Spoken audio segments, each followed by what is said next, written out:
Agimat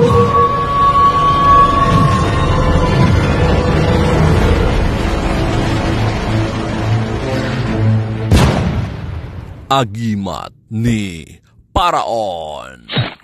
Mga kagimat, mga bao mga kagimat, isang mata, isang bibig mga kagimat. Kita nyo mga kagimat, yung mga bibig nila merong ibang mutya, yung iba ay hindi ko na sinira or tinanggal. Pero linagyan natin ng sa loob poxy mga kagimat para maging mas matibay siya. Maganda din kasi mga kagimat kung natural lang, hindi siya hindi siya na-change. Pero yung depende yun sa gustong kumuha mga kagimat. Yung iba gusto nila na merong mutya sa bibig. Meron din tayong mga kagimat, libon, yung walang mata, walang bibig. So gaya nito. At saka itong bao natin na dalawang bibig to mga kaagimat. Meron ito siyang division sa loob. Tapos dalawang mata. Na-vlog na natin yung row nito. Yung hindi pa siya nagawa. Tapos na-vlog natin last time mga kagimat. So mga kagimat, ito ay proven and tested na mga kagimat. Marami nang kumuha nito. Nasubukan na to sa gira, sa bakbakan mga kagimat. Simula pa noon ng panahon. Yung formula nito is the same pa rin. At saka marami nang kumuha nito. Marami nang kumuha nito hanggang ngayon mga kagimat. Mga sundalo, merong pulis, meron ding mga civilian. Maraming mga chat sa akin mga kagimat na mga feedback nila sa pagguha nila nito. I-share ko dito mamaya yung mga feedback ng mga tao na kumuha nito.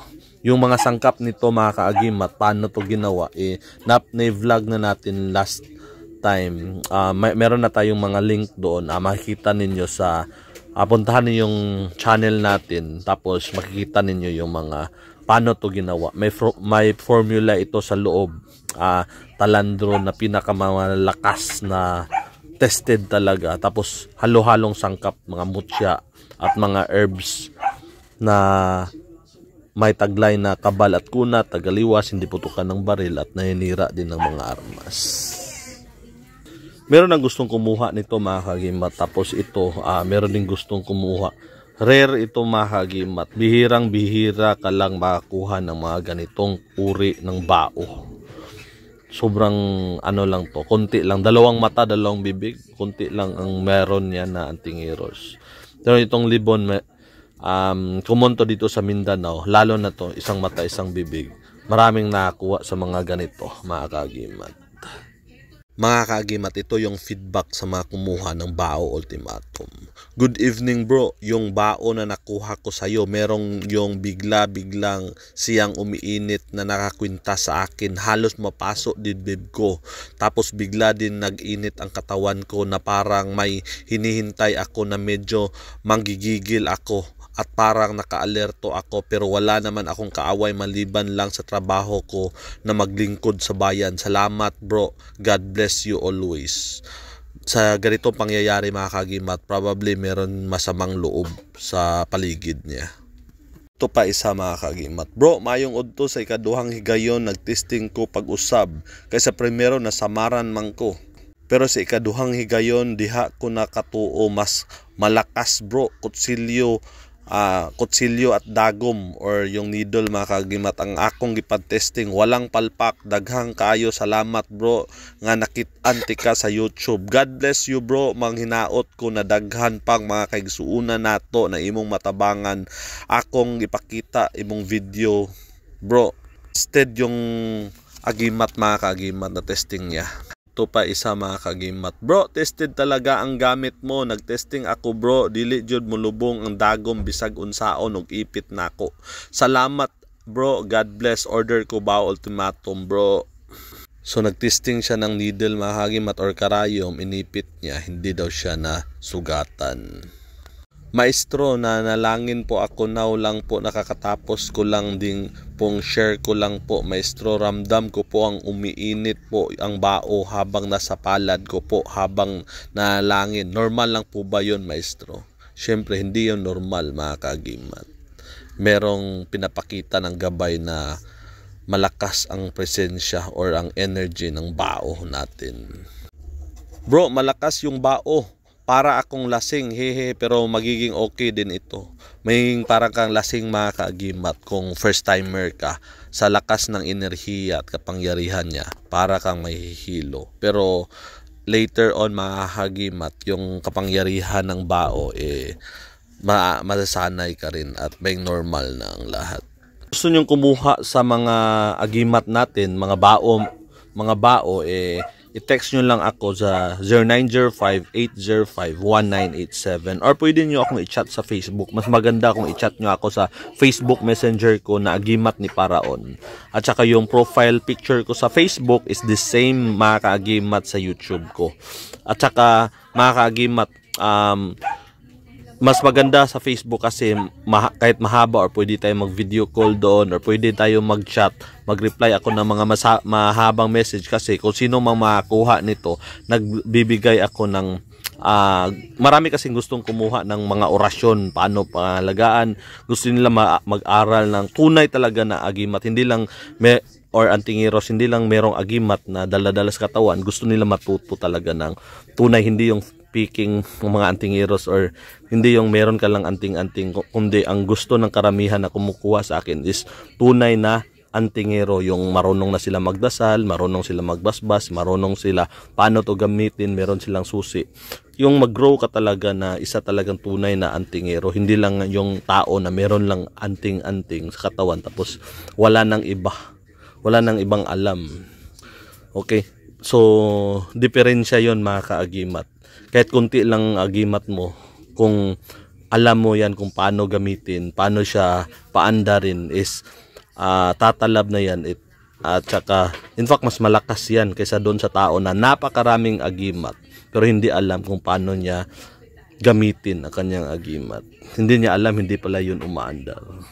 Kaya nagtuturo ako mga kaagimat kung paano siya pangalagaan, ang tamang proseso. At hindi din to bawal sa sementeryo mga kaagimat. Unlike doon sa mga anting-anting ng ibang mga antingeros. Hindi to bawal pumunta ng CR, hindi to bawal sa simbahan, hindi to bawal kumain ng baboy. Pwede kang kumain ng baboy, pwede kang magawa ng kahit na ano. Ituturo ko yung proper na paggamit nito, kung bakit mas malakas ito sa ibang anting-anting. Ang kapangyarihan nito mga kaagimat ay hindi galing sa mga engkanto o ibang espiritu, kundi galing to sa Diyos ni Abraham, Diyos ni Isaac, Diyos ni Jacob at Diyos ni Moses. Ang mga pangalan nakasulat nito nakasulat yung mga sikretong pangalan ng Diyos Ama, pangalan ni Jesus meron. Kaya sigurado ako na walang sa demonyo dito. Para matanggal din negatibo mga kaagimat, pinabasbasan natin to sa ngalan ng Ama, Anak at Espiritu Santo para lalo siyang tumibay at maging mas malakas.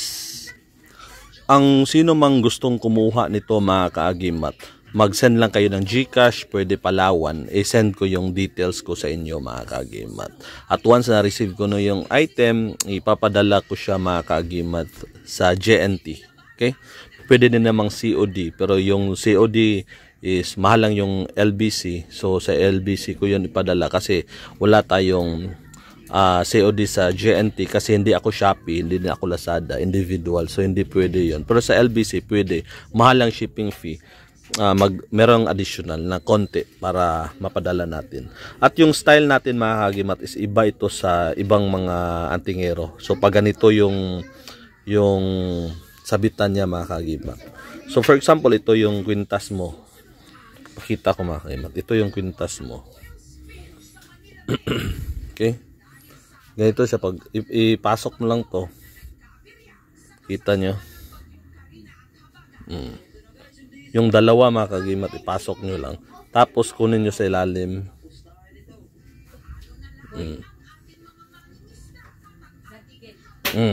Ganyan mga kagimat.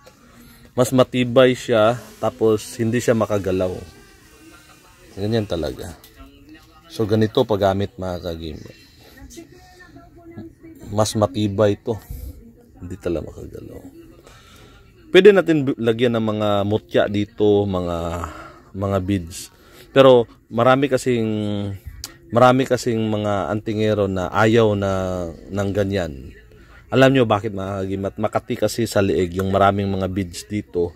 Maraming mga lagay. So depende yun sa sagabal ba, yung iba hindi sagabal. Pero yung maraming mga beads or mga mutya sa liig o sa sabitan, Makati at saka sagabal na. Mas maganda ang ganito mga kagimat. Kuha ka lang ng listo ng sapatos, shoelace mga kagimat. Ang gawin mo, gawin mo to ganito. Siyempre itong teka ha, kita mo kung mga kagimat, gawin nyo ganito. Okay, ganyan mga kagimat. Pagkatapos isuot nyo to dito. Okay. Pwede nyo ilagay sa biwang nyo. Okay. Hanap lang kayo ng diskarte. Tanggalin to, ilagay nyo sa biwang nyo. Hindi na to gagalaw. Hindi siya sagabal, hindi siya masakit sa balat kasi walang mga beads. Simple lang mga kagimat. Pangalawa mga kagimat, ang anting-anting natin is hindi ito pinapakita sa maraming tao once na nakuha mo na. Okay lang sa akin kasi para i-share ko to sa inyo para malaman nyo ang information, kasi kung hindi ko to pakita, walang makakaalam. So para malaman ng maraming tao, nagvi-video ako. Pero once na nandyan na sa inyo, nandyan na sa katawan ninyo, huwag nyo itong pagyabang, huwag nyo itong ipakita-kita sa kahit na sino. Ilagay nyo sa katawan, hindi ito papugian. Unlike sa iba na napakaganda ng mga agimat nila.